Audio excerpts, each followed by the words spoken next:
This is the Global Food Forum, started back in 2013. We'll have plenty of coverage here on Sky News on this. And look, really interesting to hear there, because Australia is a huge exporter of food, of course, in terms of what we do, how much we export. And that's increased over recent years. We've been able to become more efficient, but also on that, hearing about the extent to which food waste is a part of this. 30% of food's wasted. Yes, in our fridges and pantries and so on, but also big companies, and that's thankfully reducing. Let's go live now and listen into what the Agriculture Minister, Murray Watt, has to say at this same Global Food Forum. Discussion. I'd also like to start by acknowledging the traditional owners of the land that we're gathering on today, our first farmers, and pay my respects to elders past, present and emerging. And thank you, Casey, for the wonderful acknowledgement of country earlier. I'd also like to acknowledge Penny, Michelle, Charlie from News Limited and The Australian, Anthony from Visi, all of the other partners in this event, and to all the distinguished guests who are present here today. It's a really great honour for me to be here with you at the Global Food Forum, right here in the centre of the agricultural universe, Queensland, on the day of the Origin Decider. And I even wore a maroon tie for you if there was any doubt as to who I was going for tonight. And much like our all-conquering Maroons, Australian agriculture has been notching up quite a few wins lately. Whether it be record production levels, massive grain harvests and exports of beef and sheep meat, new market access for our horticulture products, or the resumption of trade with China, our ag sector is going from strength to strength. So I want to congratulate all of you in our food industry, along with our farmers, farm workers and the whole ag supply chain on those outstanding results.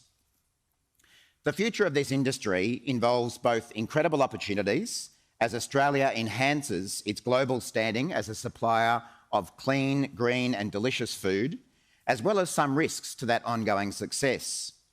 We have many people in this room that have conquered those risks and taken those opportunities to produce brands and products that are known and respected throughout the world. And I see my role and our government's role as putting down the foundations needed for you to succeed in that environment.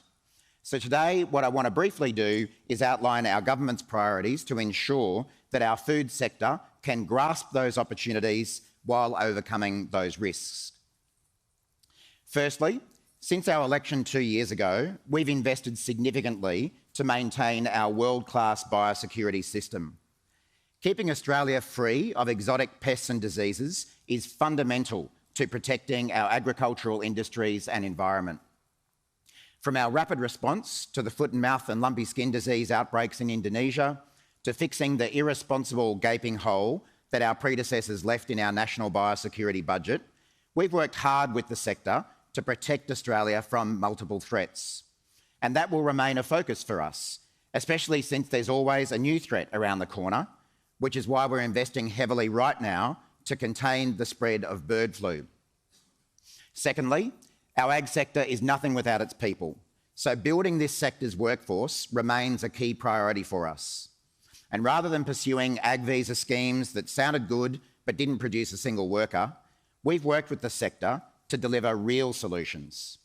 Our tripartite agricultural working group, which brings together employers, unions and government, will deliver 14,000 better trained local workers through fee-free TAFE courses, a record number of Pacific workers through the PALM scheme, and is influencing school students and careers advisors to think more broadly about what careers in agriculture can involve, students like Casey, who we heard from earlier today. Thirdly, we've prioritised rebuilding and broadening our agricultural export markets. As a nation that exports over 70% of our agricultural produce, we're not at risk of running out of food ourselves, but these exports are crucial to our national economy and they play a massive role in delivering food security for the world. Clearly, the stabilisation of our relationship with China is delivering real dividends to our agri sector. Over the past 12 months, China has removed trade impediments on our exports of barley, timber, horticulture, cotton and hay. Restrictions on all but 2 beef establishments have also been removed, and bottled wine has once again made its way to China.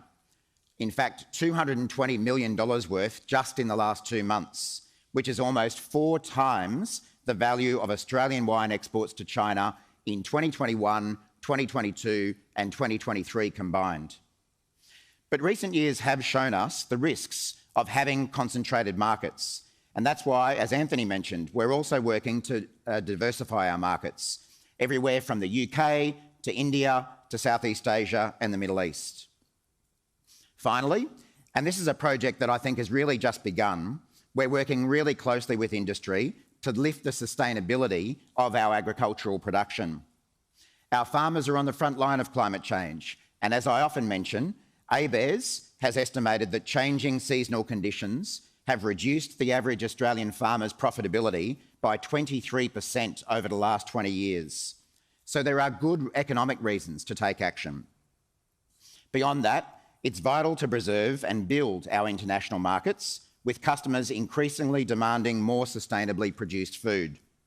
So that's why our government is partnering with industry and investing in a more sustainable future for our ag sector. The recent federal budget allocated more than $63 million to assist the sector with this goal. And this funding will deliver more research, training opportunities and on-ground action to accelerate a low emissions ag sector, while also improving carbon measurement and reporting. In the meantime, we're working with the sector to develop a broader decarbonisation plan for the ag and land sector, which we expect to release later this year. As I said, our actions on sustainability are driven by pragmatic judgments and good economics, not ideology. Which brings me to one of the risks I see facing our ag sector, the proposed introduction of nuclear power. Beyond the existing issues around cost and delay, I see nuclear power as raising some very specific issues that the ag sector needs to consider. As the driest inhabited continent on Earth, the availability of water is fundamental to a successful Australian agriculture sector. We need water for the food that we produce, the water we drink, and sustainable levels of water for our precious environment. And one issue that I don't think has yet been considered in the nuclear debate is the fact that nuclear energy production is a thirsty endeavour. The generation of nuclear energy requires a significant amount of water to cool the radioactive cores, a lot more water than is required for coal-fired or renewable energy. The fact is that, for an already risky policy, Mr Dutton hasn't outlined where any additional water is going to come from for his nuclear reactors. Many of his proposed reactors are located in prime agricultural land, including just north of here at Tarong in the South Burnett, which is next door to the Great Artesian Basin. It's still unclear just how much water the ag sector may have to give up for those nuclear reactors to operate, or how much more farmers would have to pay for their water against this competing use. These are just more questions about nuclear that remain unanswered, and I think our ag sector deserves answers. Call me old-fashioned, but I'm into things that work, not costly ideological obsessions or gimmicks like letting Coles buy Woolies or Woolies buy Coles. And that's why my focus remains working with industry to strengthen our biosecurity, build the ag workforce, expand our export markets and invest in on-farm sustainability. It's by focusing on those things that we can work with you to continue to build the productive, profitable and resilient agricultural sector that we're all so proud of. Thank you, and I really hope you enjoy the forum today.